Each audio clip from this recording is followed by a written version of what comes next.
ನಮಸ್ಕಾರ ಸ್ನೇಹಿತರೆ, ನಮ್ಮದು ಶ್ರೀ ಸಪ್ತಗಿರಿ ಮನೆಮದ್ದು ಚಾನಲ್ ಇದೆ. ಅದ್ರ ಮುಖಾಂತರ ಅನೇಕ ರೀತಿಯ ಎಪಿಸೋಡನ್ನು ಕೊಡ್ತಾಯಿದ್ದೀವಿ. ಸ್ನೇಹಿತರೆ, ಇದು ಒಂದು ಬಾಹುಬಲಿ. ಅಂದರೆ ಮನುಷ್ಯರಿಗೆ ಎಲ್ಲ ಕಾಯಿಲೆಗಳಿಗೂ ಇದೊಂದು ಬಾಹುಬಲಿ ಇದ್ದಂಗಿದೆ. ಈ ಶುಂಠಿ ನಾವು ಆದಷ್ಟು ಸಾವಯವ ಕೃಷಿಯಲ್ಲೇ ಬೆಳೆಸಬೇಕು. ಕಾರಣ ಎಲ್ಲ ರೀತಿಯ ರಸಾಯನಗಳು ಇದರಲ್ಲಿದೆ. ಆ ರಾಸಾಯನಿಕ ರಹಿತದಲ್ಲಿ ಭಾರಿ ಚೆನ್ನಾಗಿ ವರ್ಕ್ ಆಗ್ತದೆ. ಅದೇ ಒಂದು ರಾಸಾಯನಿಕ ಬಳಸಿ ಬೆಳೆಸಿದಾಗ ಅಲ್ಪ ಸ್ವಲ್ಪ ವಿಷಕಾರಿ ಅಂಶವನ್ನು ನಾವು ದೇಹದಲ್ಲಿ ಅಡಕವಾಗ್ತದೆ.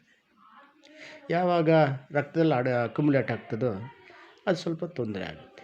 ಆದ್ದರಿಂದ ಆದಷ್ಟು ಸ್ವಲ್ಪ ಸಾವಯವ ಕೃಷಿಯಲ್ಲಿ ಬೆಳೆಸೋದು ಭಾರಿ ಒಳ್ಳೆಯದು. ಈ ಬಾಹುಬಲಿನ ನಾವು ಯಾವ ಥರ ಸೇವನೆ ಬೇಕಾದರೂ ಮಾಡಬಹುದು. ದೇಹದಲ್ಲಿ ಹೋದಾಗ ಅದು ರಕ್ತದಲ್ಲಿ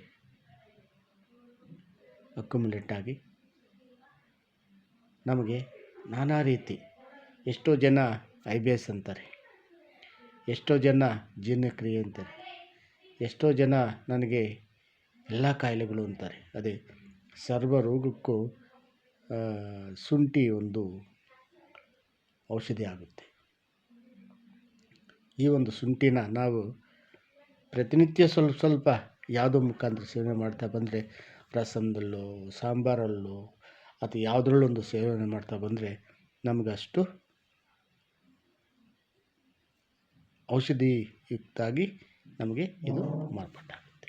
ಸ್ನೇಹಿತರೆ, ಮೊನ್ನೆ ತಿಳಿಸಿದ್ದೀನಿ ಒಂದು ಎಪಿಸೋಡಲ್ಲಿ, ನಿಂಬೆಯನ್ನು ಶುಂಠಿ ಸಮ ಪ್ರಮಾಣ ಶೇಖರಿಸಿಕೊಂಡು ಚೆನ್ನಾಗಿ ಜಜ್ಜಿಬಿಟ್ಟು ಈ ರಸವನ್ನು ತೆಗೆದು ಆ ರಸವನ್ನು ಈ ಮೊಣಕಾಲಿಗೆ ಲೇಪನೆ ಮಾಡೋದ್ರಿಂದ ಆ ಮೊಣಕಾಲು ನೋವು ಹೋಗುತ್ತೆ. ಅಲ್ಲದೇ ಈ ಭುಜ ನೋವು ಅಂತಾರೆ, ಕೀಲು ನೋವು ಅಂತಾರೆ, ಎಲ್ಲಿ ನೋವು ಬರುತ್ತೆ ಅಲ್ಲಿ ಇದನ್ನು ಅಪ್ಲೈ ಮಾಡಿದಾಗ ನೋವು ನಿವಾರಕ ಇದು.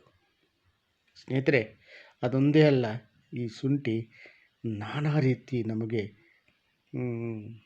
ಒಳ್ಳೆ ಮಾಡೋ ಶಕ್ತಿ ಇದಕ್ಕಿದೆ, ಒಳ್ಳೇದು ಮಾಡುತ್ತದೆ. ಆದ್ದರಿಂದ ಈ ಶುಂಠಿಯನ್ನು ನಾವು ಸೇವಿಸಬೇಕು.